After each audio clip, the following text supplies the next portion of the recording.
पोराओ, आता काही दिवसात तुमचे पेपर संपन, मग तुमची शाळा पूर्ण होईल. मग तुम्ही सगळे आपापल्या ठिकाणी निघून जासान. पण जे मित्र तुमच्या वर्गात बनले ते मित्र तुमच्या जिंदगीत कधीच बनणार नाही. आयुष्यात तुम्ही लय पैसा कमवसान, पण हे दिवस तुम्हाला कोटी रुपये देऊन बी वापस भेटणार नाही. सर, मी किती बी मोठा झालो ना तरी तुम्हाला विसरणार नाही. बाळा हो, तुमची शाळा पूर्ण झाल्यावर आयुष्य तुमची परीक्षा घ्यायला सुरुवात करन. कधी तुम्हाला पाडन, कधी तुम्हाला रडवण, कधी तुम्हाला हसवण, कधी तुमच्या वयापेक्षा जास्त दुःख देईन. आणि या सुखदुःखाच्या खेळात तुम्ही मला विसरून जासाल. नाही सर, असं कधीच नाही होणार. बाळा हो, वेळेबरोबर तुम्हाला बी बदलणं पडन. पण आयुष्यात कधी शाळेतला मित्र दिसला ना तर त्याला भेटा, त्याला बोला. कारण हे आयुष्य कधी संपन कोणाला माहित नाही.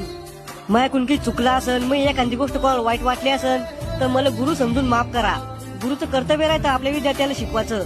या समाजात आई वडिलांनंतर गुरुच असा व्यक्ती आहे ज्याला वाटतं आपल्या विद्यार्थ्यांना आपल्यापेक्षा पण मोठं व्हावं. गुरु रस्त्यासारखा राहतो, स्वतः कुठे जात नाही, पण विद्यार्थ्याला त्याच्या ध्येयापर्यंत पोहोचवतो.